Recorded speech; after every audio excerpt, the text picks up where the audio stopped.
কই গেলে? দেখো দিদা এসেছেন। আমি তো চিনতেই পারিনি দিদাকে একদম। কতদিন পর আসে। কষ্ট হয়নি তো আমাকে? খুব আরামে এসেছি। আমি তো চিন্তায়। না, কোনো কষ্ট হয়নি। কতদিন পর যে তোমাদের দেখলাম। সেই রিনাকে দেখেছি তোমার কোলে 2 বছরের ঠিক তখন দেশ ছেড়ে গিয়েছি। আর এখন সেই রিনারই একটা কোলে নেবার সময় এসেছে। দিদা খুব ভালো হবে না কিন্তু। ঠিক আছে ঠিক আছে, আর বলবো না। তাহলে তোর আব্বু কই? এই আব্বু কই? তোর আব্বুকে ডেকে নিয়ে আয়। কোথায়? তো বোধহয় স্টাডি রুমে কার সাথে গল্পে মেতে আছে। হবে আবার কার সাথে? নিশ্চয়ই কোনো ফিল্ম ডিরেক্টরের সঙ্গে। আমি যাই ডেকে নিয়ে আসি। Film director? ও কি ফিল্ম করছে নাকি? না মানে এই আব্বু আব্বু। কে ও রিনা? কিছু ভাবছিলে মনে হচ্ছে। কি ভাবছিলে? না এমনি এমনি। বুঝেছি। ওই ফিল্ম ডিরেক্টর মতলুব আলী নিশ্চয়ই তোমার মাথার মধ্যে আবার সিনেমার পোকা ঢুকিয়েছে। কথাটা এমন করে বললি যেন মনে হচ্ছে কোনো অন্যায় করে ফেলেছে। ন্যায় অন্যায় তুমি ভালো বোঝো আব্বু, কিন্তু আমার কি মনে হয় জানো, তোমার ওই সব সিনেমার গল্প টল্প এখন একদম লেখা উচিত না। হেসো না আব্বু, হাসির কথা না। ইউনিভার্সিটিতে ভাইস চ্যান্সেলর হিসেবে 3 জনের মধ্যে তোমার নাম প্রপোজ হয়েছে। দেখ, পেশা হিসেবে অধ্যাপনা প্রফেশনটা এটা শ্রদ্ধার যোগ্য, কিন্তু আমি মনে করি যে চৌর্যবৃত্তি ছাড়া আর সব প্রফেশনে শ্রদ্ধার যোগ্য। এবং আমার এই অধ্যাপনার সাথে চিত্রনাট্যের কোনো বিরোধ নেই। না থাক, তা না থাক আব্বু। বাংলাদেশে ফিল্ম মেকিং এর যা ছিরি, তাতে তুমি যতই ভালো কিছু চিন্তা ভাবনা করো না কেন, শিব গড়তে বাঁদর তোমার হবেই। দেখ, যাদের সৎসাহসের অভাব আছে তারাও সব ছল চাতুরির আশ্রয় নেয়। তুই যেন কি বলতে এসেছিলি? এই যা বলতে এসেছিলাম একদম ভুলে গেছি। সেই যে দিদা এসেছেন, তোমার জন্য একদম অস্থির, অনেকক্ষণ ধরে খুঁজছেন ড্রয়িং রুমে। দিদা? কোন দিদা রে? আরে বাবা, সেই যে লন্ডনে দিদা। মাসুদা খালা? হ্যাঁ। কখন এলেন? সে অনেকক্ষণ কথা বলছেন ওখানে। তো আগে বলবি তো, তোর মা কোথায়? একদম তোমার জন্য অস্থির, আম্মু কথা বলছেন ওখানে। চলো চলো। আরে অন্যায় হয়ে গেছে। দেখ তো, এই 18 বছর পর এসেছেন আমাকে দেখা করতে, অথচ তুই কথাটা আমাকে এখন বলিসনি। জানিস ভুলে গেছি তো। আমার এই মাসুদা খালা আমাকে কিরকম ভালোবাসতেন ছোটবেলায়। মা মারা যাওয়ার পর আমাকে কখনো মায়ের অভাব বুঝতে দেননি, জানিস? আব্বু, তারপরে বুঝি তোমার মায়ের অভাব আর কেউ বুঝতে দিয়েছে? আমার এই পাগলি মেয়েটা আমাকে কোনোদিনই সেটা বুঝতে দেয়নি, বলো তো? চলো চলো, শিগগিরই চলো, তোমার লন্ডনী খালা অস্থির। চল চল যাই, আমি খাবার তৈরি করতে যাই। এই যে আপনার বোন এসে গেছে। থাক থাক বাবা, এত বড় ছেলেকে পায়ে হাত দিয়ে সালাম করতে হয় না। বস বস। তা হ্যারি কেমন, তোর যদি কি গোফে পাক ধরে গেছে? খালা, এটা হলো আমার সুখ আর সম্মানের সাইনবোর্ড। তুমি একদিন পর দেশে এসে কিরকম লাগছে বলো? খুব ভালো লাগছে রে। 18 বছরে কত কিছু ঘটে গেছে, কত পরিবর্তন, কিন্তু নিজের দেশ, নিজের মানুষজন দেখে কি যে ভালো লাগছে। আচ্ছা খালা, একটা কথা বলি। বল। খালুজান তো এখন বেঁচে নেই, আপনার একটা মাত্র মেয়ে রোজি, তারও তো বিয়ে শাদী হয়ে সে অনেকদিন ধরে নাকি আমেরিকাতে আছে। আপনি এখন লন্ডনে পাট চুকিয়ে টুকিয়ে দিয়ে দেশে ফিরে এলেই তো পারেন। তোর খালুর ইন্তেকালের পর সেই রকমই তো ভেবেছিলাম, তারপর দোনামোনা করতে করতে দেশে আর আসা হলো না। আমার ওই স্কুলের ছেলে মেয়েদের মায়া, বাড়িঘর, তাছাড়া তোর খালুর কবর, এসব রেখে আর দেশে আসতে মন চাইলো না। তো হঠাৎ একেবারে ছেড়ে দিয়ে চলে এলে যে? এলাম, তোদের দেখতে মন চাইলো তাই। তাছাড়া এবার একজন সঙ্গী পেয়ে গেলাম। সঙ্গী? হ্যাঁ, ওই রাজীব। রাজীব? হ্যাঁ, তোদের ওই যে ইউনিভার্সিটির লেকচারার রাজীব। ও আচ্ছা আচ্ছা, ওই পাবলিক অ্যাডমিনিস্ট্রেশনের ওই 3 মাসের একটা ভিজিটিং ট্যুরে গিয়েছিল লন্ডনে। তো তোমার সাথে পরিচয় হলো কি করে? কি করে? হ্যাঁ, রিনার একটা চিঠি নিয়ে আমার কাছে গিয়েছিল, তারপর তো আমার বাসাতেই ছিল। রিনার চিঠি নিয়ে? কই, রিনা তো আমাকে কিছু বলেনি। মেয়ের সব কথাই কি বাবা মাকে খুলে বলতে হবে? কিছু কিছু বুঝে নিতে হয়। খালা, তোমাকে কিন্তু আমি যেতে দিচ্ছি না। এসে যখন পড়েছো আমার এখানে কদিন থাকতে হবে তোমাকে। না রে, তা হয় না। আমার নিজের কুল, শ্বশুর কুল সবার সঙ্গে যদি দেখা সাক্ষাৎ না করি তাহলে দুর্নামে আর কান পাতা যাবে না। হয়েছে হয়েছে, আপনার সব দুর্নাম আমরা মাথা পেতে নেব, কিন্তু আপনি আপনার নাতনিকে তো চেনেন না, ও আপনাকে সহজে ছাড়লে তো। কই রে রিনা, আয় রিনা।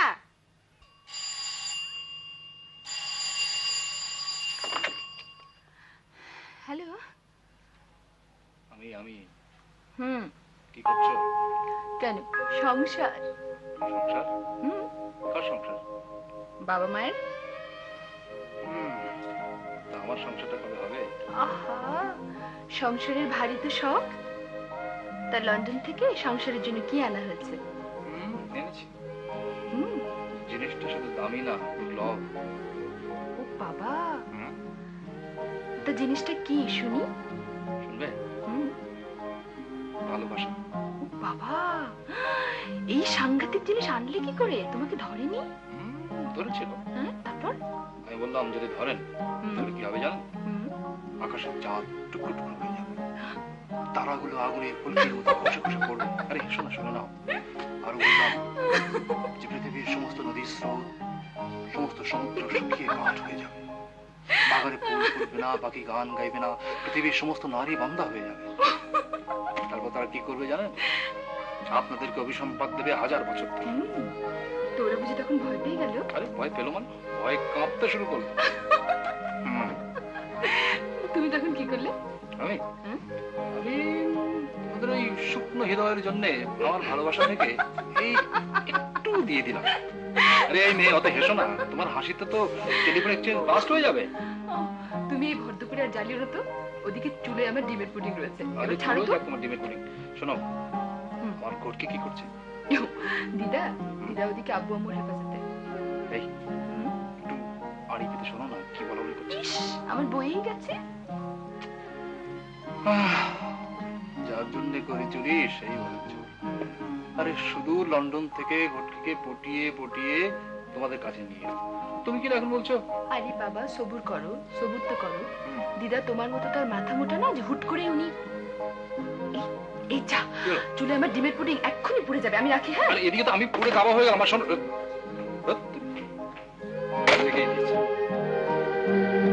ওমা, তাই নাকি? ভাইস চ্যান্সেলর হিসেবে তোর নামও প্রপোজ হয়েছে, তাই খুশির খবরটা এতক্ষণে বললি? এতে খুশি হবার কিছু নেই খালাম্মা, দেশ থেকে লেখাপড়া পরীক্ষা সব শিখে উঠেছে, দিন রাত শুধু বোমাবাজি আর মারামারি। ভিসে একলা কি করবে? কোনো লাভ নেই। এটা লাভ ক্ষতির প্রশ্ন না খালা, আসলে কাউকে না কাউকে তো রিস্ক নিতেই হবে, মোকাবিলা তো করতে হবে নাকি? হয়েছে, তুমি সেরকম শক্ত মানুষ নাকি? ঢাল নেই, তলোয়ার নেই, নিধিরাম সর্দার। বাইরে থেকে যখন কেউ কলকাঠি নাড়বে তুমি একলা কি করবে? নইমা তুমি আমার কথাটা শোনো, মেয়েরা তাদের স্বামীদের চাইতে অনেক বেশি অ্যাম্বিশাস হয়। তাই যদি বললে বৌমা, এমন একটা সুযোগ। এটা সুযোগ না খালাম্মা, এটা ওর জন্য দুর্ভোগ। এসবের জন্য তো অন্য অনেকেই আছে। তার চেয়ে আমি বলি কি, ওর যে ওই হার্ভার্ডের ভিজিটিং প্রফেসরের অফারটা, ওটা ওর অ্যাকসেপ্ট করা উচিত। কালা, তোমার বোমান ভাষণ তো শুনলে তুমি, আসলে ওর লোভ হচ্ছে বিদেশে যাওয়ার। আচ্ছা খালা, তুমি বলো তোমার কি পরামর্শ? না বাপু, হ্যাঁ আমি কোনো পক্ষেই নেই। তুই বরং তোর বাবাকে জিজ্ঞেস কর, তিনি কি বলেন দেখ।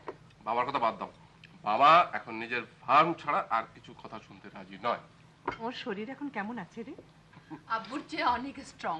সাভারে গিয়ে একবার দেখে আসুন না, যা সুন্দর ক্ষেত খামার করেছে না। সারা দিন রাত দুহাতে কাদা মাটি মেখে এমন ভাবে কাজ করেন যেন মনে হয় একদম উনি খাস চাষি। দেখে কে বলবে যে এই লোকে একদিন ডিস্ট্রিক্ট জাজ ছিলেন? বাবার বাগানটা সত্যি দেখার মতো, একবার দেখলে আর চোখ ফেরানো যায় না। কত রকম যে তরি তরকারি গাছ আর ফল ফলালি, হ্যাঁ। আর এক একটা গাছকে উনি এমন ভাবে যত্ন করেন মনে হয় যেন প্রত্যেকটা ওনার নিজের ছেলে। আর মজা কি জানো দিদা, উনি না এই গাছপালাগুলোর সাথে কথা বলেন, কাউকে আদর করেন, কাউকে শাসন করেন, দেখে আমি হাসতে হাসতে বাঁচি না। তোরা হাসিস, আমার কিন্তু দুলাভাইয়ের জন্য বড্ড কষ্ট হয় রে। অসময়ে বড়বাবু চলে গেলেন, তারপর থেকে মানুষটা তো একলাই থেকে গেল। একলা হতে যাবেন কেন? আমরা তো সবাই রয়েছি। ওনাকে আমরা কত বলেছি, কত হাতে পায়ে ধরেছি, কিন্তু ওই ওনার এক কথা, রিটায়ার্ড লাইফে উনি কারো উপর বার্ডেন হবেন না। যা জেদি মানুষ। পুরুষ মানুষের জেদ থাকা ভালো, বুঝলে খারাপ। My papa is great, I love him and I love him very much.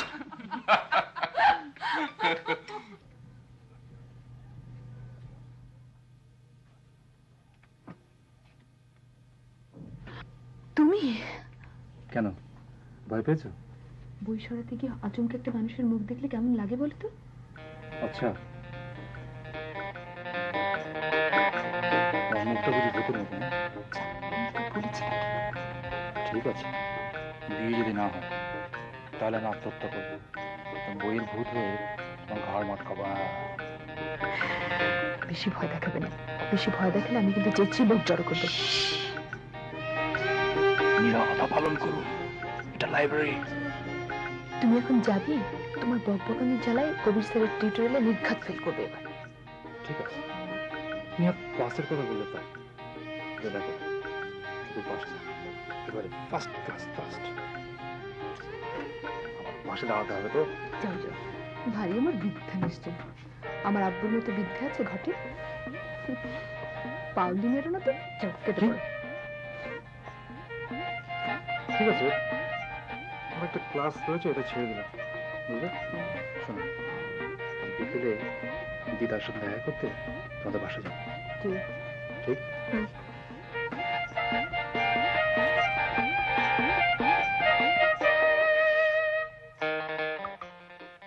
দিনরাত মনোযোগ দিয়ে অত কি লিখছো? সেমিনারের জন্য কোনো পেপার? তাহলে নতুন কোনো নাটক? না, চিত্রনাট্য। আসলে যে ইকোনমিক্সের বই, নাটক এসব লিখতে লিখতে হঠাৎ চিত্রনাট্য লেখার ভূত ঘাড়ে চাপলো যে? জীবনে সবকিছুর অভিজ্ঞতা থাকা ভালো। সিনেমা লাইনে তো শুনেছি অনেক পয়সা, তো ওরা তোমাকে পয়সা করে দেবে তো? কিছু দিয়েছে, লেখা শেষ হলে আরো দেবে। পয়সাগুলো জমিয়ে রেখো, মেয়ের বিয়েতে তো অনেক খরচ। মেয়ের বিয়ে দিচ্ছ বুঝি? রাজীব আজ বিকেলে খালামার সাথে দেখা করতে এসেছিল। দেখলাম। তুমি কোত্থেকে দেখলে? জানালায় দাঁড়িয়ে ভাগানের রিনার সাথে কথা বলছিল। রাজীব ছেলেটা বেশ, খালাম্মারও তো দেখলাম বেশ পছন্দ ওকে। আর তোমার? দেখো, আমি ওর মা, ওর মন আমি খুব বুঝতে পারি। লেখাপড়ায়, আচার ব্যবহারে রাজীবকে আমার বেশ লাগে। তোমার কি মনে হয়? দেখো, রিনা সুখী হোক সেটা আমিও চাই, কিন্তু আমাকে একটু ভেবে দেখতে দাও। মেয়েকে সুখী দেখতে চাইলে এর মধ্যে ভাবা ভাবির কি আছে? আছে, অনেক কিছু ভাববার আছে। আমি জানি রাজীবকে দেখে তুমি মুগ্ধ, রিনাও মুগ্ধ, এবং আমি স্বীকার করি যে রাজীব মুগ্ধ হওয়ার মতো একটা ছেলে। রাজীব যদি কোনো মোহন বৃক্ষ হয়, তাহলে আমার মনে হয় সে বৃক্ষের শেকড়কে আমি চিনি। কি বলতে চাইছো তুমি? সবকিছু জানার পর তুমি যদি রাজি হও, তোমার মেয়ে যদি রাজি হয়, তাহলে জেনে রাখো আমারও পুরো মত থাকবে। রাজু, রাজু। হ্যাঁ, কি বাবা? আমি বাজারে যাচ্ছি, আর কি আনবো, মাছ না গোস্ত? আচ্ছা বাবা, তুমি আমাকে বলো তো, তুমি রোজ রোজ কেন এত কষ্ট করে বাজারে যাও? আবু মিয়া তো রয়েছে। আহা, আবু মিয়া বাজার থেকে কি পচা ধসা আনবে না, তার কি কোনো ঠিক আছে? পচাতে যাও। বাজান, তুই তো গুঁড়ো মাছ খেতে ভালোবাসিস, তোর জন্য গুঁড়ো মাছ আর মুরগি নিয়ে আসি। ঠিক আছে, আমার গরু মাছ মুরগি আমি নিয়ে আসবো, তুমি টাকা দাও। দাও। তুই বস তো, তুই কেন? আমি যাবো, তুমি দাও না টাকা দাও। তুই বস না, তুই বস না। কেন? আচ্ছা, আমি বাজারে গেলে কি হয় ক দেখি, আমার তো একটা সময় কাটাতে হবে। হ্যাঁ, আমি বাসায় বসে বসে কি করবো ক? তুই বস। আবার কি রাইলো দেখি। কেমন আছো রশিদ আলী? আসসালামু আলাইকুম। ওয়ালাইকুম। আপনি ভাইজান আসেন আসেন আসেন আসেন। রাজু ডাক্তার আছেন, দেখ দেখ দেখ। আসেন ভাইজান আসেন আসেন। আপনি এই সময়? আরে তুমি তো আমাদের ঘরের ছেলে, তোমার বাসায় আসবো তার জন্য সময় অসময়ের কোনো দরকার আছে? না তা নয়, মানে কোনোদিন তো আসেননি আগে, তাই। আরে ওইসব ফজুল কথা বাদ দিয়ে দিই ভাইজান, আপনি বসেন বসেন। এদিক দিয়ে যাচ্ছিলাম, ভাবলাম দেখাটা একটু করে যাই, এত কাছাকাছি থাকি অথচ দেখা সাক্ষাৎ তো হয় না। আপনি আপন মনে করে আছেন ভাইজান, আমি খুব খুশি হয়েছি। বসেন ভাইজান। তোমাদের ঘরটা তো খুব সুন্দর, হ্যাঁ সাজিয়েছো বেশ সুন্দর করে, কোনো ফার্নিচারের বাহুল্য নেই। গরিবের তুমি ঘরে একজন যখন ভাগ্যবান পিতা। গরিবের ঘরে যখন আছেন ভাইজান, একটু চা নাস্তা খান। হ্যাঁ না, না, ওই না। আবু আবু এই যে রশিদ আলী। ভাইজান জানে চা নাস্তা নিয়ে আয় দেখি। রশিদ আলী, এখন নাস্তা টাস্তা দরকার নেই, আমি এসেছি তোমার সাথে একটু দুদণ্ড কথাবার্তা বলবো বলে। হ্যাঁ, রাজীব বোধহয় খুব অবাক হয়ে যাচ্ছে যে তোমার বাবার সাথে আমি এভাবে কথা বলছি। আসলে আমাদের পরিচয় কিন্তু অনেক দিনের, তাই না রশিদ আলী? জি তা তো বটে, আমি তো আপনাকে রাতের মধ্যে মানুষ ভাইজান। আমার বাবা কিন্তু তোমাকে খুব পছন্দ করতেন। তুমি যেন কোন সালে আমাদের বাড়িতে ছিলে? অত সন্তানিক তখন মনে নেই তো, ওই সেবার আপনার আব্বাজানের সঙ্গে যখন আপনাদের বাড়িতে এলাম, আসি শুনলাম আপনি নাকি আইএ পাস দিয়েছেন, ফার্স্ট হয়েছেন, সেই উপলক্ষ করে বাড়িতে খুব বসসভা কানা জানা হলো। ঠিক বলেছো, ঠিক বলেছো। তখন থেকে কিন্তু আমি তোমার রান্নার একজন ভক্ত। জানো রাজীব, তোমার এই বাবার হাতের সাংঘাতিক গুণ। যেমন সুন্দর রান্না করতে পারে, তেমনি সুন্দর ফুল ফোটাতে পারতো বাগানে। আমি তো তখন থেকে তোমার ওই রান্না এবং ফুল দুটোই ভুলতে পারি না। আর সেই জন্য আমি করেছিলাম কি জানো, আমাদের হলের হেড কুকের চাকরিটা দিয়েছিলাম তোমার বাবাকে, কিন্তু তোমার বাবা আমার সাথে পছন্দ করলেন। উনি বললেন যে না, আমি বাগানের ফুল ফোটাতে বেশি ভালোবাসি, ওটাই আমার বেশি শখ। তাই না রশিদ আলী? ভাইজান আমি সবসময় এই একটা কথা চিন্তা করে দেখেছি, এই কথা হলো গিয়ে আমার মতে রান্না বান্না হইলো পেটের জন্য, আর ওই ফুল হলো মনের জন্য। তুমি একেবারে ঠিক কথা বলেছো, এবং সেই জন্যই তোমার অনুনয়টা রক্ষা করার জন্য আমি তোমাকে ওই মালিক চাকরিটা দিয়েছিলাম, তাই না রশিদ আলী? আপনার দয়া না হলে। আরে না না, দয়া টয়া কিছু নাই। আসলে আমি তোমাকে সাংঘাতিক ভালোবাসতাম, তোমার রান্না আমার ভালো লাগতো, তোমার বাগানে ফুল ফোটানো ভালো লাগতো, সেই থেকেই তোমাকে আমি ভালোবাসতাম। আসলে তোমাকে দিয়ে কিন্তু আমার সাংঘাতিক গর্ব। তুমি শুধু বাগানে ফুল ফুটিয়ে ক্ষান্ত হওনি, তোমার নিজের ছেলে রাজীবকে তুমি ফুলের মতো করে ফুটিয়েছিল। আল্লাহর রহমতে আমি এখন খুব সুখী ভাইজান, খুব সুখী। আমি কিন্তু তোমাকে আরো সুখী দেখতে চাই। বুঝলে রাজীব, তোমার বাবা একজন পরিশ্রমী এবং সংগ্রামী শিল্পী, তোমার জন্য অনেক কষ্ট করছে, সুতরাং তুমি তাকে কোনোদিন দুঃখ দেবে না, অবহেলা করবে না। আমার একটা সেমিনার আছে, আমার সময় হয়ে গেছে, আমি আজকে চলে যাবেন ভাইজান? একটু কিছুই তো অনুভূতি দিতে। না না, আবার একদিন হবে, তুমি তোমার দেখা সাক্ষাৎ দেখো। কেমন? আসবেন, আপনি আসবেন না? হ্যাঁ নিশ্চয়ই আসবেন ভাই, তুমি এসো। রাজীব আসি।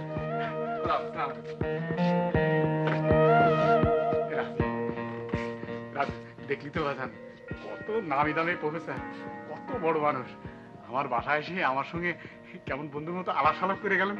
হ্যাঁ আসলে কি জানিস, ওগুলো হলো দয়ার শরীর, মনের মধ্যে না অহংকার বলতেই নেই। ভুল বাবা, ভুল।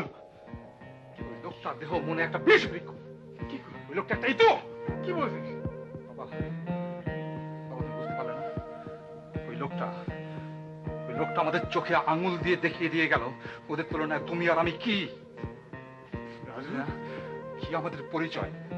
তুমি একটা রাঁধুনি, তুমি একটা মালি, তুমি একটা ছোট লোক, আর আমি সেই ছোট লোকের ছেলে। রাজু! মারো বাবা, আরো মারো, আরো মারো, যত খুশি মারো, কিন্তু তবু আমি বলবো তুমি আমার বাবা।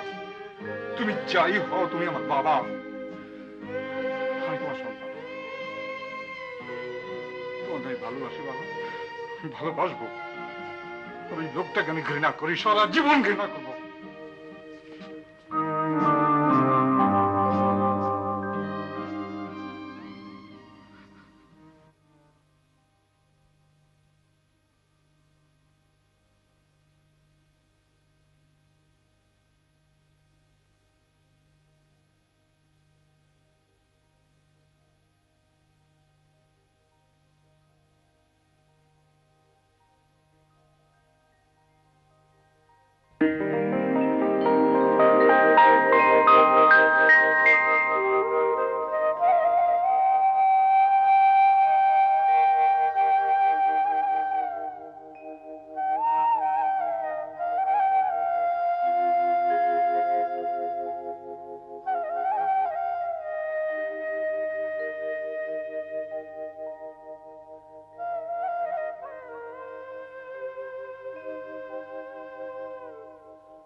watching Channel S. You are watching Channel S.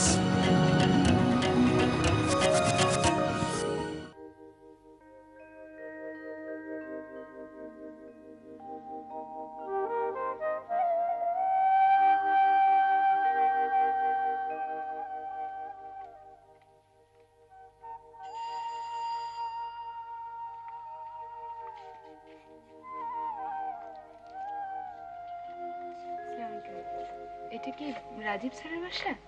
জি। আপনি? আমি ওর ছাত্রী। উনি কি আছেন? আসেন আসেন আসেন আসেন।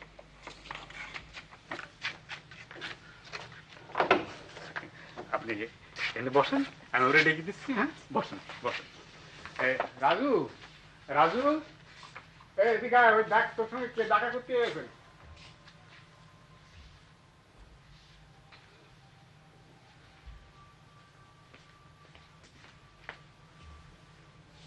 ও তুমি কেন, অন্য কারো কথা ভেবেছিলে বুঝি? কেন এসছো? আরে আমি তোমাদের বাসায় প্রথম এসেছি, আর তুমি কি না এভাবে কথা বলছো? আর কোনোদিন এভাবে আসবে না। এখন বলো কেন এসছো? একটা কারণ জানতে। কি? তুমি ইউনিভার্সিটি যাচ্ছ না, ক্লাস নিচ্ছ না কেন? রিজাইন করেছি। রিজাইন করেছো? কেন? কেন না, শিক্ষকতা করার মতো যোগ্যতা বা চারিত্রিক গুণাবলী কোনোটাই আমার নেই। হঠাৎ এরকম ভাবনার কারণ? এমন কিছু না, বোধোদয়, একটা রিয়েলাইজেশন, দ্যাটস অল।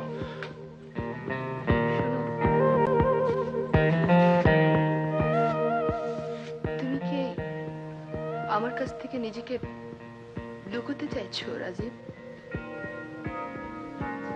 না, আমি আমার সৎ উচ্চাকাঙ্ক্ষার কাছ থেকে মুক্তি চাইছি। কেন কেন?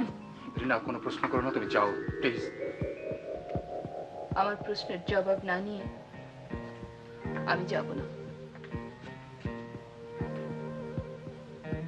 আচ্ছা ঠিক আছে। বাবা, বাবা, বাবা এদিকে একটু আসবে। বাবা, এ হচ্ছে রিনা, হুমায়ুন স্যারের মেয়ে। ওকে আমি ভালোবাসতাম, আমি বিয়ে করতে চেয়েছিলাম।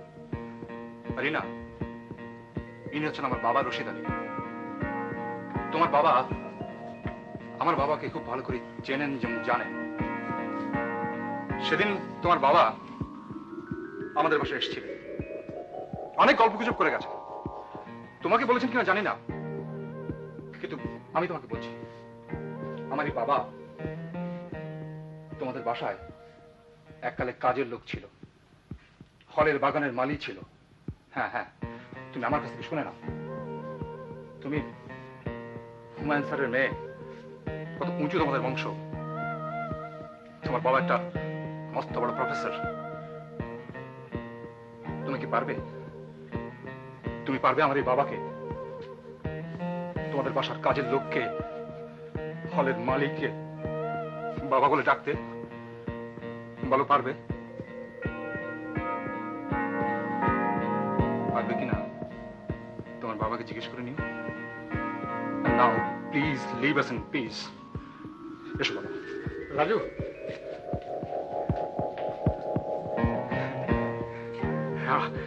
আমার ওই পাগল ছেলের কথায় তুমি কিছু মনে নিও না মা। বুঝবই তো, ওই বুকের মধ্যে এখন চৈত মাসে সর্বনাশের আগুন থাও থাও করে জ্বলতেছে। কেন জানো? শুধু আমার জন্যে। মা গো, আমি ওর বাপ, অথচ এই পরিচয়ে ওর জীবন ও সুখ সবকিছু বরবাদ হয়ে যাবে।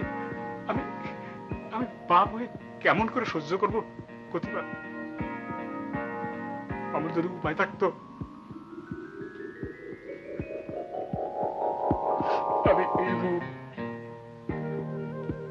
বলতে পারো মা, আমি আমার এই মুখ কোন লুকুম, কোন পাতালে, কোন অন্ধকার বলতে পারো মা, বলতে পারো।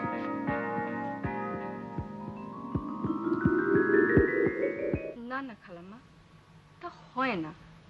আমাদের একটা সমাজ আছে, মান মর্যাদা আছে। মেয়ের সুখ শান্তির চেয়ে তোমাদের মান মর্যাদা বড় হলো বৌমা? ওরা দুজন দুজনকে ভালোবাসে, ওদের ভালোবাসার প্রতি এতটা নিষ্ঠুর হয়েও না বৌমা। আরেকবার ভালো করে ভেবে দেখো। এতে ভাবাভাবির কিছু নেই খালাম্মা। রাজীব যত ভালো ছেলে হোক না কেন, ওর বংশ পরিচয় জানার পর ওর সাথে তো আমাদের আত্মীয়তা হতে পারে না।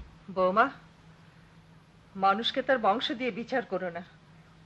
মানুষের পরিচয় তার মনুষ্যত্বে, তার জ্ঞানে, তার আচরণে। খালা, তোমার কথাটা ঠিক, কিন্তু কুল, বংশ, রক্ত এগুলোকে তো আমরা একবারে উড়িয়ে দিতে পারি না। আমরা গাছে আমরাই হয়, আম হয় না। হ্যাঁ, শুনেছি দিল্লিতে মোগল আমলের রাজা বাদশাদের বংশধরেরা এখনো আছে। তারা তাদের পুরনো গৌরব হারিয়ে অতি সামান্য জীবনযাপন করছে। মানুষের চাইতে বংশই যদি বড় হয় বৌমা, দেবে তাদের কারো সাথে তোমার মেয়ের বিয়ে? খালাম্মা, আপনি বিদেশে থাকেন, সেখানে জাতকুলের বালায় নাও থাকতে পারে। একটা ভিনদেশী জাতকুল না দেখে একটা ছেলের সঙ্গে আপনি আপনার মেয়ের বিয়ে দিতেও পারেন, কিন্তু এটা আমাদের বাংলাদেশ, এখানে আমরা যা খুশি তাই করতে পারি না। বৌমা, পারলে পারলে তুমি এভাবে খোঁটা দিয়ে কথা বলতে? নাইমা, নাইমা প্লিজ দেখো, খালা মুরব্বী মানুষ, খালার সাথে এভাবে কথা বলাটা তোমার ঠিক না। আর খালা, খালা প্লিজ তুমি কিছু মনে করো না। আমি জানি যে তুমি আমাদের মেয়ে রিনাকে নিজের মেয়ের মতো ভালোবাসো, তোমার সেন্টিমেন্ট আমি বুঝতে পারছি, কিন্তু আমাদের অবস্থাটা তুমি একটু বোঝবার চেষ্টা করো। আমি অবশ্য নইমার মতো অতটা কট্টর নই, কিন্তু কিন্তু ব্যাপারটা হলো যে রাজীবের বাবা যদি আমাদের পরিচিত কেউ না হতো তাহলে তো কোনো সমস্যাই ছিল না। যে ছেলের বাবা একসময় আমাদের ঘরের চাকর ছিল, তাই না? রাজীবের তো তবু একটা পরিচয় আছে, তার বাবার নাম রশিদ আলী।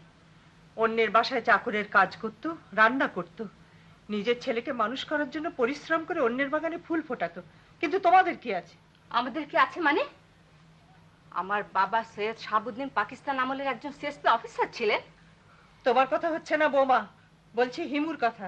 কে সে, কি তার পরিচয়? কি বলছো খালা? হিয়ালি করে কথা বলবে না, হিয়ালি করে কথা বলে আমি একদম পছন্দ করি না। আপনার বোনপু কি আপনার অজানা? আমার শ্বশুর জাহাঙ্গীর খান চৌধুরী এখনো বর্তমান। জাহাঙ্গীর খান হিমুর বাবা নন। হ্যাঁ, জাহাঙ্গীর খান হিমুর বাবা নন, আর জমিলা বুবু হিমুর মা নন। ও খালা, খালা, আপনি আমার একটা কথার উপর এভাবে প্রতিশোধ নিলেন। আমি দুঃখিত বৌমা, তোমরা জাত কুলের অভিমানে এত অন্ধ হয়ে গেছো যে হঠাৎ অপ্রিয় সত্য কথাটা মুখ থেকে বেরিয়ে গেল।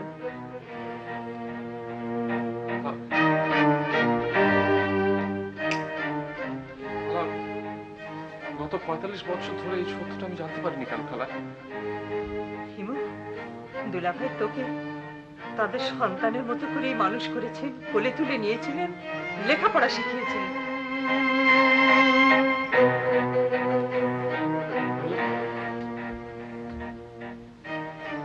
আর কে আমার বাবা, কে আমার মা? আমি জানি না। খালা, খালা তুমি দয়া করো, সত্যি বলো কে আমার বাবা, কে আমার মা? প্রশ্নের জবাব দিতে পারতেন জমিলা বাবু, তিনি আজ সব কিছুর ঊর্ধ্বে। আর হয়তো দিতে পারেন তোর বাবা। যদি নিজেকে খুঁচিয়ে খুঁচিয়ে রক্তাক্ত করতে চাস, তাহলে তাকে জিজ্ঞেস করতে পারিস।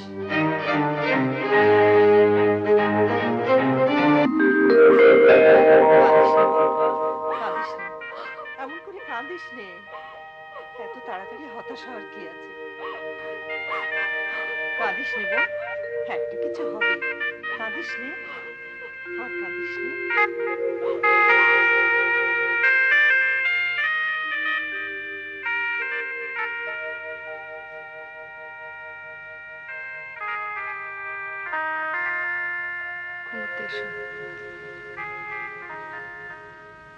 আমাকে একটু একা থাকতে দাও।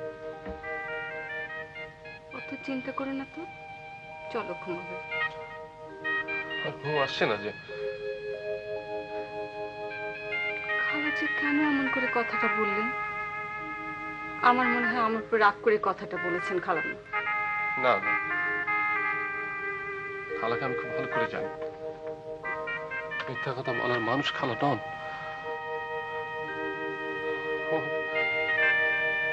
আমার কোনো পরিচয় নেই। এসব চিন্তা করে কি লাভ? আমার পরিচয় হতে জানতে হবে। না,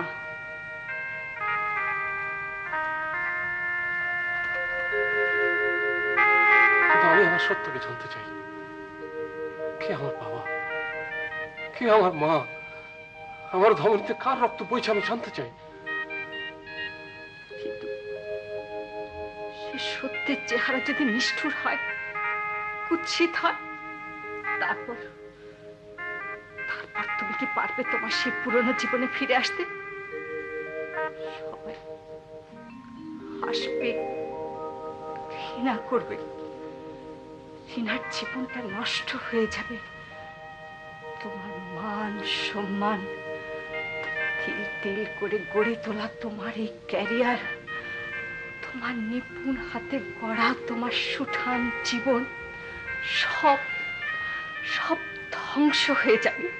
কি লাভ বলো সে সত্যকে জেনে, যা আমাদের সবকিছু ধ্বংস করে দেবে? কি দাম আছে সে সত্যের, যা শুধু বই আনবে আমাদের জন্য কুৎসার অপমান? চুপ করো, তুমি চুপ করো নহিমা। যে আগুন জ্বলছে তাকে তুমি জ্বলতে দাও, পুড়ে পুড়ে শেষ হয়ে যেতে দাও।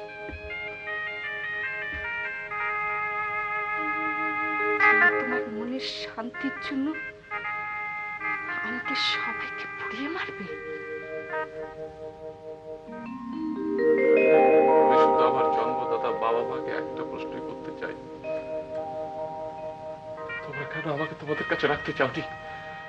আর যদি রাখতেই পারোনি, তবে কেন আমাকে তোমরা জন্ম দিয়েছিলে? কেন আমার জন্মের মুহূর্তে আমার মুখে লবণ দিয়ে দাওনি? কেন আমাকে গলা টিপে মেরে ফেলোনি?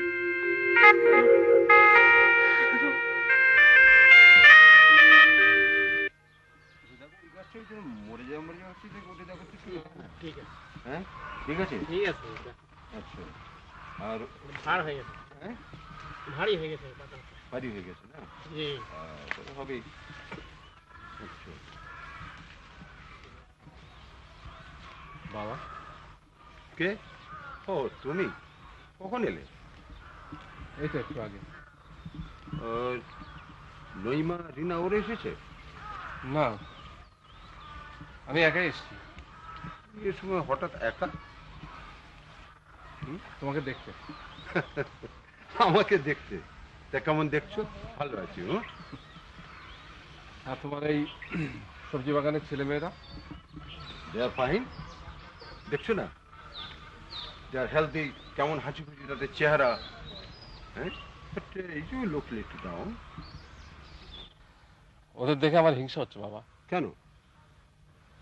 তোমার আদরের সাথে সাথে বেদ খেয়ে লেখাপড়া শিখে আমাদের মানুষ হতে হয়েছে, কিন্তু ওদের বেলায় তা হয়নি বাবা। বাবা, বাবা, মানুষের সংসার তো একটা সাজানো বাগান।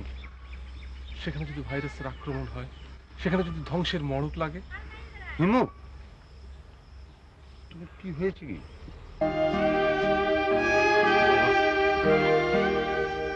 আমার জীবনের সমস্ত বিশ্বাস, সমস্ত সত্যের ভেদ নড়ে উঠেছে। আমি এতদিন পরে জানতে পারলাম যে আমি তোমার সাজানো বাগানের একটা পরগাছা। আমার কোনো শিকড় নাই। মায়ুন, আমি তোমার সন্তান নই, এই সত্যটা কেন তুমি এতদিন গোপন করেছো বাবা? Who told you? Masuda Kalam. বাবা, আমি আমার পরিচয় জানতে চাই। আমার সন্তান হবার পরিচয় কি তুমি খুশি নাও? সত্যটা না জানা পর্যন্ত আমি কিছুতে শান্তি পাবো না বাবা। সে সত্য যদি তোমাকে ধ্বংস করে? আমি আমার ভাগ্যকে মেনে নিতে রাজি আছি বাবা।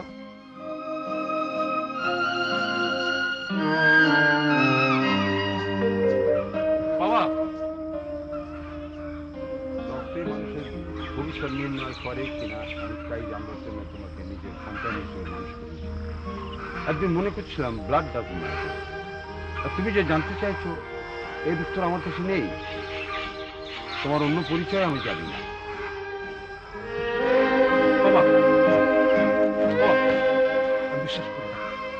কথায় প্রমাণ করছে তুই আমার কাছে কিছু লুকোবার চেষ্টা করছো। তোমার মা নিজে থেকে আমাকে কিছু বলেনি, আমিও তাকে কিছু জিজ্ঞাসা করিনি তোমার জন্ম ইতিহাস। আমি ক্ষমা করো। বাবা, বাবা তুমি আমাকে অন্ধকারে ফেলে রেখে যেতে পারো না, কিছু একটা বলে যাও। তোমার মা একটা মারাত্মক রোড অ্যাক্সিডেন্টে আহত হয়েছে, তখন সে প্রেগনেন্ট। অপারেশন টেবিলে বাচ্চাটা হয় স্টিল ওয়ার্ক। জীবন মৃত্যু টানাটানিতে অপারেশন টেবিলে তাকে হারাঠায় সন্তান ধারণ ক্ষমতা। তোমার মা ভালো হলো ঠিকই, কিন্তু শোকে দুঃখে উনি তখন প্রায় পাগল। সে অবস্থায় ছুটে গেছিল যশোরে বাপের বাড়ি, নবীগঞ্জে তার পীর মামার কাছে। সেখান থেকে কয়েকদিন পর এক ঝড়ের রাতে ফিরে এসেছিল এক শিশুকে বুকে করে। সেই শিশুকে আমার হাতে তুলে দিয়ে বলেছিল যে আমাদের হারানো সন্তানকে ফিরে পেয়েছি। কে তার বাবা, কে তার মা, এই প্রশ্নটাকে করনি কেন বাবা? আমি তোমার মাকে ভালোবাসি, তাকে বিশ্বাস করি। একজন বিচারক তো কখনো কোনো প্রমাণ ছাড়া কোনো সত্যকে গ্রহণ করতে পারে না বাবা। তুমি কেমন করে এই ভুল করলে? একজন বিচারক সে আইনের যন্ত্রণা, সে রক্তমাংসের মানুষ। তাই স্বামী হয়ে, পিতা হয়ে হৃদয়বৃত্তির আবেগ নিয়ে তাকে আঁকড়ে ধরেছে, কোনো মিথ্যে কেন।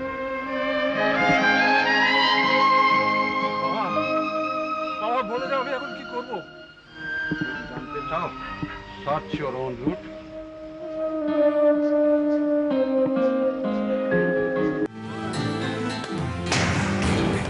You're watching Channel.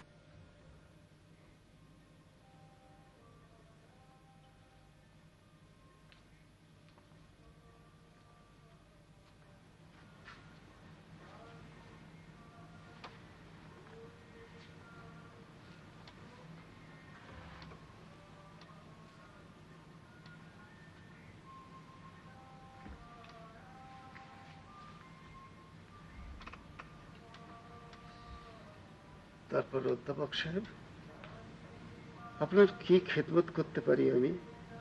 আপনি কি এখানে বেড়াতে এসেছেন? হুজুর, নবীগঞ্জে আমার মায়ের বাড়ি। তাই? তা আপনার মায়ের পরিচয়? সৈয়দা জামিলা বেগম, জ্ঞাতি সূত্রে তিনি আপনার ভাগ্নি ছিলেন। জামিলা বেগম, হ্যাঁ, কিন্তু তিনি তো বহুত আগে ইন্তেকাল করেছেন। দুনিয়াতে বড়ই দুঃখিনী ছিলেন তিনি। আমি তাকে স্নেহ করতাম। আপনার আব্বা কেমন আছেন? জি, তিনি সুস্থ আছেন। আহ, বড় নেকবান মানুষ। তাকে আমার জন্য দোয়া করতে বলবেন। হুজুর, আমার মনটা বড়ই চঞ্চল। ওহো, তাই বুঝি? আপনার মতো মানুষ জীবনে প্রথম এই গন্ডগ্রাম নবীগঞ্জে এসেছেন। তা আমি কি করতে পারি অধ্যাপক সাহেব? হুজুর, সারা জীবন ধরে যাদের বাবা মা বলে জেনেছি তারা আমার রক্তের কেউ নয়। হ্যাঁ, এ খবর আপনি কোথায় শুনলেন? আমার ছোট খালা মাসুদা বেগমের কাছে।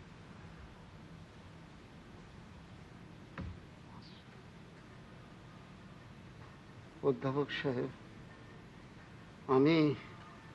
আমি অসুস্থ। আপনি এখন আসুন। হুজুর, হুজুর, আমি আমার রক্তের পরিচয় জানতে চাই।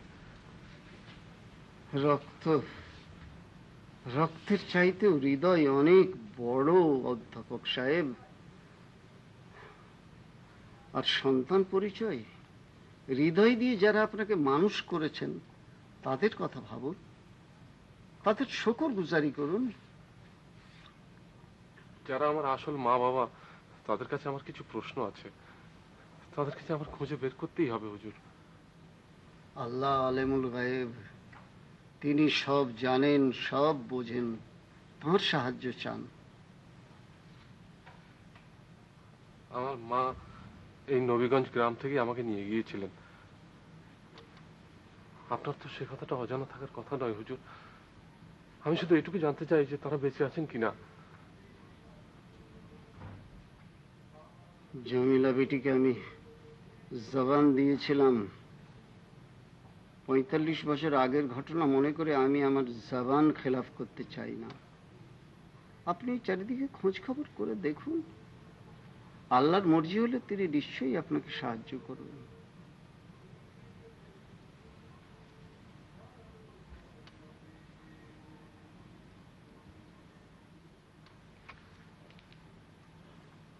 আক্কাস মিয়া,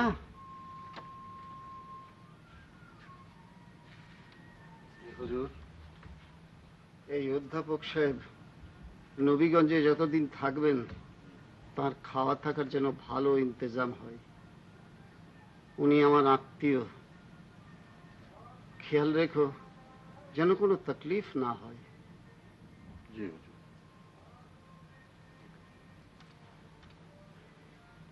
আল্লাহ আপনাকে সাহায্য করবে।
মানুষের আনতে ঘোরাফেরা করতেছে কি জন্য?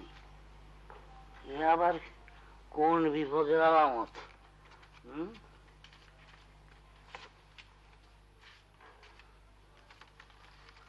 ওই ভালোবাসি বেটা, কি চাই? কি চাই? আমি হাঁটতে হাঁটতে এদিকে চলে এসেছি, একটু পানি খাবো। পানি খাবা? দেখে শুনে তো ভদ্রলোকই মনে হচ্ছে। আমার ভাঙ্গা গ্লাসে পানি খাতে পারবা? হ্যাঁ আবার হ্যাঁ কি ঘৃণা করবি না তো? জি না। রাউল কারো খারাপ যাই কি করতে পারি।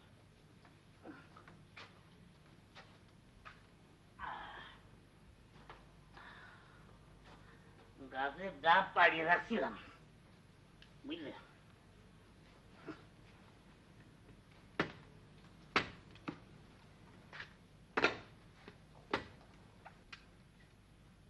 আপনি শুধু শুধুই কষ্ট করলেন, আমি এমনি পানি খেতে চেয়েছিলাম। কেন এটা পানি না?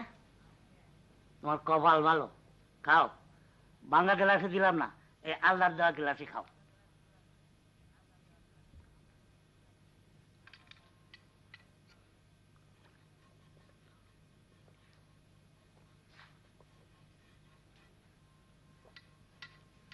খাও খাও, ভালো করে খাও।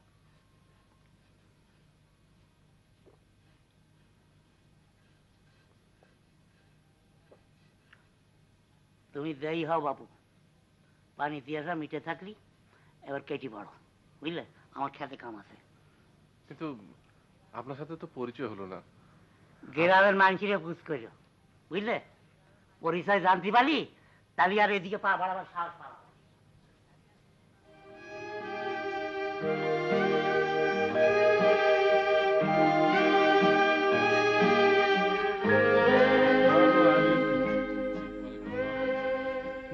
জিজ্ঞাসা করতেছিলেন, আপনার কোনো তকলিফ হতেছে না কিন্তু? জি না, আমি ভালো যাচ্ছি। তা বেশ, তা আজ কনে কনে ঘুরলেন হুজুর? এই একটু এদিক ওদিক ঘুরলাম আর কি। আচ্ছা, এই যে বাগিচার পিছনে যে ঝুপড়িটা, ওখানে কে থাকে? সর্বনাশ, আপনি হনে গেছিলেন নাকি? হ্যাঁ, কেন? বুড়ো দাঁড়িয়ে জাপতে আসলে আপনার কুপতি। আচ্ছা, বুড়োটা কে? ওর নাম হলো যে আরমান গাজী। জীবন মেয়াদ খেটে ও তার ওই পুরনো ভিটে নাস্তানা বেড়েছে। যাবজ্জীবন মেয়াদ কেটেছিল? হ্যাঁ, খুনে ডাকাত, মেয়াদ খাটবে না তো কি করবে? ওর যে কেন ফাঁসি হয়নি বুঝছেন, তাই আমি ভাবতেছি। খুনে ডাকাত? হ্যাঁ, পীর হুজুর দয়া করেন বলেই তো এই গ্রামে থাকতে পারতিছে, তা নাহলে কিটা করে জায়গা দেয়, ঘর তুলতে দেয়। তার মানে এই গ্রামে কারোর সাথে মেলামেশা নেই?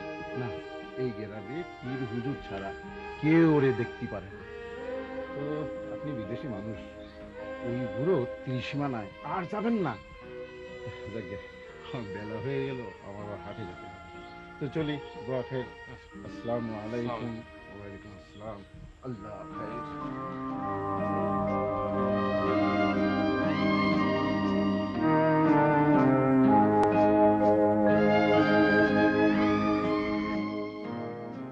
আমি যে সেই অন্ধকারে পড়ে রইলাম হুজুর, এই লক্ষ হাজার পরিচয়হীন মানুষের মাঝে কষ্ট, যন্ত্রণা, ধ্বংসের স্মৃতি খুঁজে বেড়ানো যে কি কঠিন হুজুর। সবার করেন, আল্লাহ সবরকারীদের সাহায্য করেন। হুজুর, আমাকে দয়া করুন হুজুর, দয়া।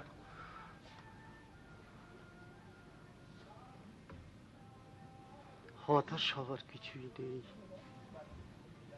এক মনে খুঁজলে আল্লাহকে পাওয়া যায়। আর এ তো সামান্য মানুষ। এই গ্রামের কত বুড়ো মানুষের ভেতর এমন কেউ আছেন যিনি নিঃস্ব, নিঃসম্বল, দুঃখ যন্ত্রণা ছাড়া যার কোনো বিশেষত্ব নেই। হ্যাঁ,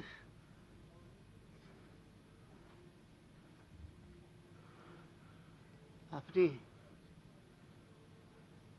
আল্লাহর কাছে সাহায্য চান, আমি দোয়া করব।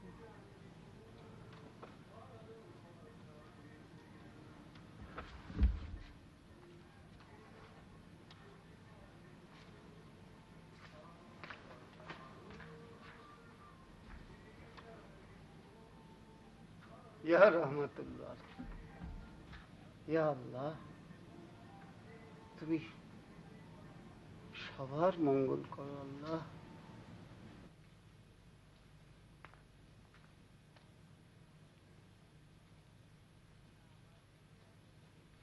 তুমি আবার এই এখানে?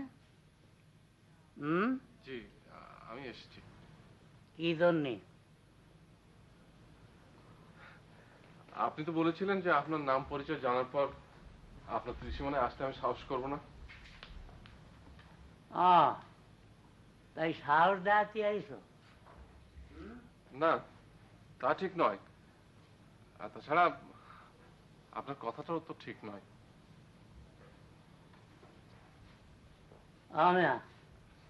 তোমার মতলবটা কি? জি, আমার কোনো মতলব নেই।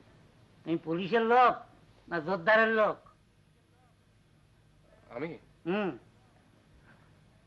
আমি পীরের লোক।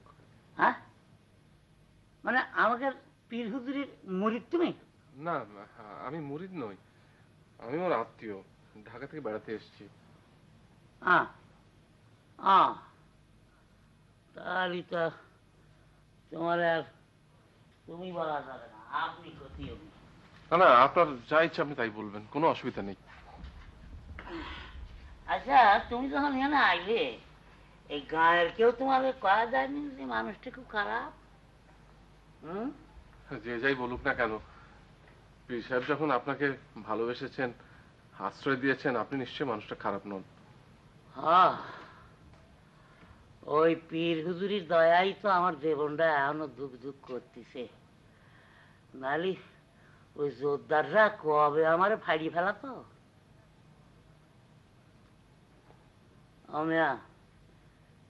আমি সমাজের সঙ্গে চলি উঠি বসি না, আমি কারো ধার ধারি না, তো আক্কা করি না। সাহসে ভর করে যখন একবার এইছো, ওই টুলটা টাইম দিয়ে বসো। ঠিক আছে, আপনি ব্যস্ত হবেন না। দেখি আমি তোমার একটু খাতির ক্লোজ করতে পারি কিনা, গরিব মানুষ।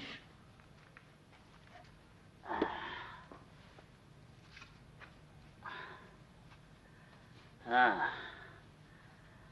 গাছের শসা।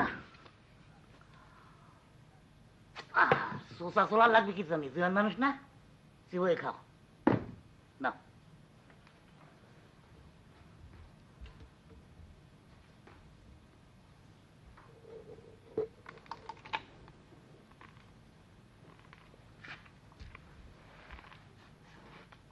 আচ্ছা, আপনি আপনি এখানে একাই থাকেন, আর কেউ নেই? মানে আপনার বউ, ছেলে মেয়ে, নাতি নাতনি? না না না, তিরিকুলি আমার কেউ নেই, কেউ নেই। আচ্ছা, আমি এই নবীগঞ্জে যে কদিন আছি, আমি যদি প্রত্যেকদিন এসে আপনার সঙ্গে গল্প সল্প করি, আপনি কি রাগ করবেন? কি লাভ? আমার মতো একটা মুখ্য সূক্ষ্ম মানুষের সাথে বসে তুমি শিক্ষিত মানুষ কি গপ্প করবা?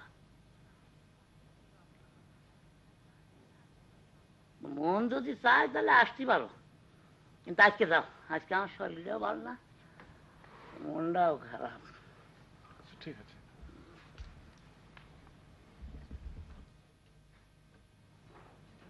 আসসালামু আলাইকুম।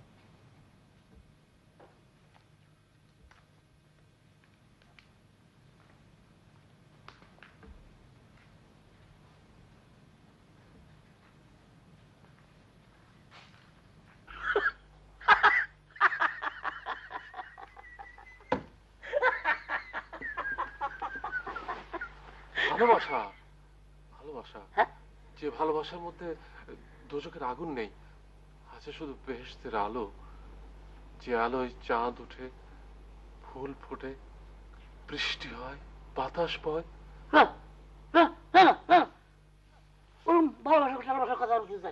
জানেন, আপনি জানেন না? আপনি নিশ্চয়ই জানেন। সেই ভালোবাসার কথা আমাকে বলুন, সেই যৌবনের কথা আমাকে বলুন, সেই ভালোবাসা, যে ভালোবাসা আপনার সোনালী ধানের খেতে ধান হয়ে ভরে থাকতো, সেই ভালোবাসা, যে ভালোবাসা আপনার ঘরে বউ ফুল হয়ে ফুটে থাকতো।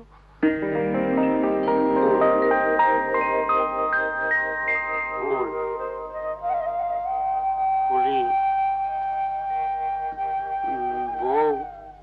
আপনার বউর নাম বুঝি ফুলি? কতকাল কতকাল সে নাম আমি মনে করতে পারিনি, ক্ষতি পাবো। কে বলে আপনি মনে করতে পারছেন না? এই তো আপনি মনে করতে পারছেন, চেষ্টা করলে পারবেন। পারবেন। আপনি বলুন, আপনার যৌবনের কথা, আপনার ভালোবাসার কথা আমাকে বলুন, বলুন।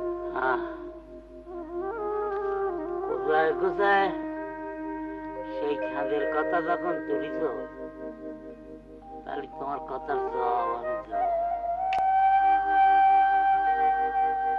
তখন জৈবন কাল, গতর খাইতে চাষবাস করে খাই, ঘরে মনের মতো সুন্দরী বউ ফুলিয়ে তোমার মতো না, তোমার সাথে ভালো রঙ, আর আমার সঙ্গে আমার রঙ চাষাবাস হলে কি হয়, হ্যাঁ পড়ে গেছে।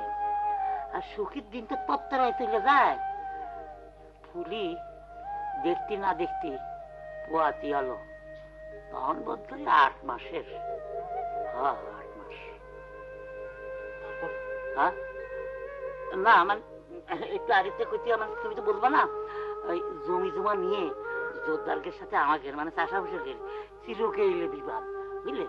ওই আমাকে সামনাসামনি আমাকে সঙ্গে না পাইয়ে উঠতে পারলে কি করে জানো, ওই মিথ্যে মামলা জড়িয়ে যায়, পুলিশ হয়ে যায়, না রাত্রি এসে ধান কেটে নিয়ে যায়। এই আমি যে বছরের কথা করছি, সে বছর আল্লাহ থেকে দান হয়েছিল 60 রকমের, বুঝলে? এইরকম মোটা মোটা দানের বাইল গোছায় যখন পাক ধরতে শুরু করেছে, মাঠের মায়ায় আমি আর ঘরে থাকতে পারলাম না। কেন উশালার লেটেলরা, ওই জোরদারের লেটেলরা এসে যদি রাত্রিবেলা ধান চুরি করে নিয়ে যায়, তা আমি কি করবো? আল্লাহর উপর ভরসা করে পুলিশে একলা ঘরে রেখে আমি ওই ধান পাহাড়া দিতে গেলাম। হ্যাঁ হ্যাঁ, তাই তো, তাই গেলাম। তারপর তারপরে একদিন রাত্রির বেলা হঠাৎ ওই পুলিশ শরীরটা খারাপ ঠেকতে লাগলো, তা আমি আর সেদিন ধান পাহাড়া দিতে গেলাম না। রাত্রির মানে মোরগ বাগদা রক্তে পুলিশ ব্যথা উঠলো, আমি তো তখন বেদিসে কি করি, কোথায় যাই, কানে জিজ্ঞেস করি, সেই ছুটতে লাগলাম। আমার গ্রামে সেই বুড়ো দাঁড়িয়ে, ওখানে তো যাওয়ার রাস্তা আবার আমি আমার জমির পাশ দিয়ে, তো আমার জমির পাশ দিয়ে যাওয়ার সময় মনে হলো আমার ধান গাছের বাইল গুলো মানে কুকায় কুকায় কাঁদতে উঠতেছে, বুঝলি না? মানে আমি যদি আসল ব্যাপার হয়েছে কি, ওই শালার ওই জোরদারের লেটারটা এসে কাশি দিয়ে কোথায় কোথায় আমার ধান কেটে নিয়ে যাচ্ছে। আমার রক্তের মধ্যে সেই বোধের যার মধ্যে একটা তোজকের ঘোড়া আছে, সেই তোজকের ঘোড়াটা ডাকতে উঠল।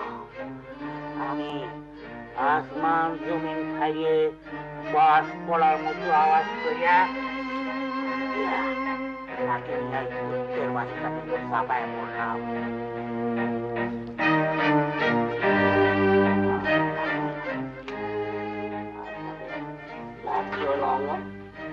যখন ঘরে ফিরে এলাম তখন লাল হয়ে সূর্য উঠে উঠে করতেছে।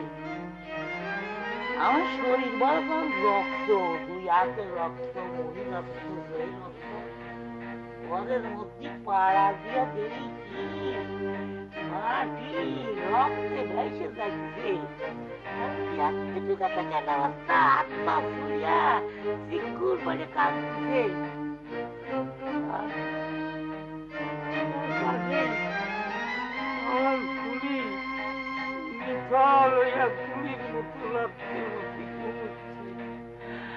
আর মনে হলো আমার নেই মা, নেই কিছু নেই। আমি বুক পাইটা কাঁদতে চালাম।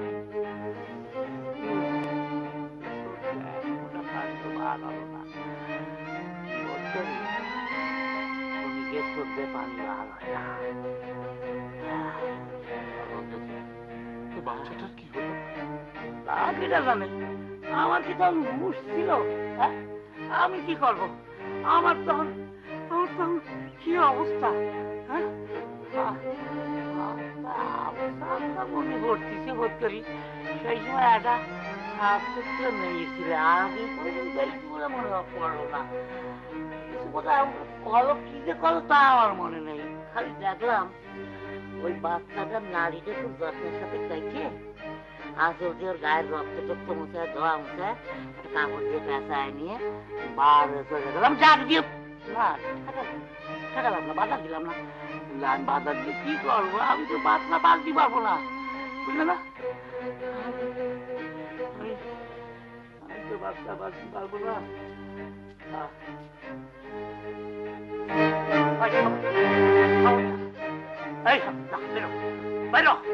এই বাড়ির দিকে আর কোনদিন পা দিস পায়ে দাও, যত তুই পা ফাড়ি দাও। বাচ্চাটা কি দিলেন?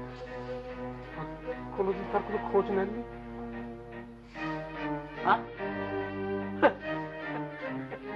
আমি তার কাউকে খোঁজ নেব? আমার জীবনের 12 আলাই কাটলো জেলখানার মধ্যে। আমার পরিবার কাউকে খোঁজ নেব? আছে গেছে আমি কি করবো? আর কথা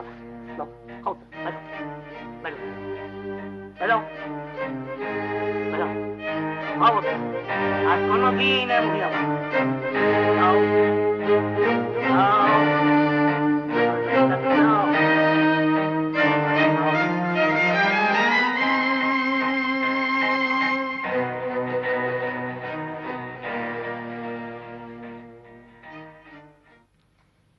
যে শেকড় আমি খুঁজে বেড়াচ্ছি, এই কি সেই শেকড়?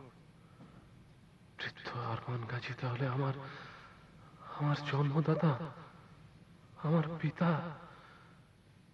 তার স্বীকারোক্তিতেই তো আমার জন্ম, আমার ইতিহাস, আমার পরিচয়। তাহলে কেন আমি তাকে বাবা বলে ডাকলাম না? কেন তাকে জড়িয়ে ধরলাম না? আমি তো তাকে দিতে পারি শান্তির আশ্রয়, তার বুকের জ্বালা মেটাতে পারি, কিন্তু আমার পরিচয় আমার জানা হয়ে গেছে। কিন্তু এই পরিচয় আমি কি করব?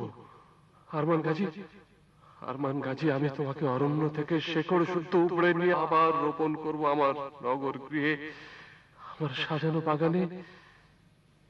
কিন্তু তাতে কি তুমি শান্তি পাবে? নইমা, রিনা, ওরা শান্তি পাবে নাকি এই ভালো যে আমি আমার পরিচয় জানলাম, আমার যন্ত্রণায় শুধু আমি একাই পুড়লাম।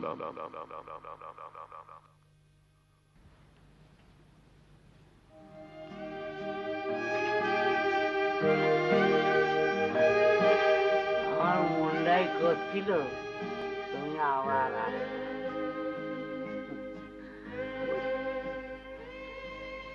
এই খানিক আগে ওই গাছের তো তালের রস পাড়িয়ে আনলাম, দিই?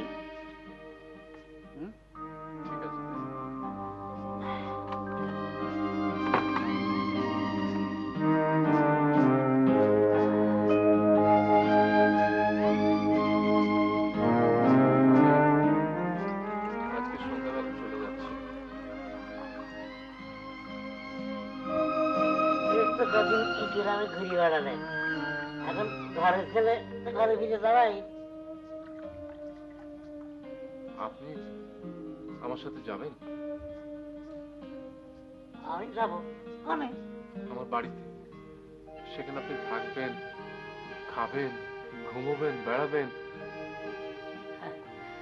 আল্লাহ তোমার হাত দ্বারা করুক, যদি গায়ে আমার কোনো অসুবিধা নেই, আমার ঠিক হয়ে যাচ্ছে। কিন্তু আপনি তো এখানে একা, নিঃসঙ্গ। আমি একা কিছু নেই, হ্যাঁ? আমার সঙ্গে আল্লাহ আছে না? এই যে এতকাল জেলখানা কাটায় এলাম, আমার সঙ্গে কিটা ছিল? এই আল্লাহ না? শোনো, জীবনে যাকে কিছু নেই তাকে কোনো অভাবও নেই। নাও রসটু খাও, নাও নাও নাও নাও। আরে প্রথম দিন দেখেই তো আমি বুঝতে পেরেছিলাম তোমার দেখে। কি হলো? এই যে রসটা পড়ে গেল। কি বুঝতে পেরেছিলেন? আরে তোমার সঙ্গে আমার অনেক মিল আছে, বুঝলে? তুমি আমার মতো একটা খেপা মানুষ, তা একটা উপকার তুমি আমার করিস। এই যে গত কদিন ধরে আমার এনে আসা যাওয়া করলে না, আমি মনটার মধ্যে বড় শান্তি পেলাম। মনটার মধ্যে আমি খুব সুয়াস্তি পাচ্ছি, বুঝলি? মানুষের কাছে দুঃখের কথা ক্ষতি পারলি না মন খুলে, তাহলে মনটা শান্তি পাওয়া যায়। আমিও খুব শান্তি পেতাম আপনি যদি আমার সাথে ঢাকায় যেতেন। কি পাগলাম কথা! আরে এই যে আমার 14 পুরুষের ভিটে মাটি, হ্যাঁ? এইখানে আমার বাপ দাদার কবর, আমার বুড়ির কবর। আমি এই মাটি কামড় দিয়ে কত বছর ধরে পড়ে পড়ে দিন গুনতেছি, তাদের সঙ্গে দেখা করবার সন্তান, সে যদি বেঁচে থাকে, জীবনে যদি প্রতিষ্ঠা পেয়ে থাকে,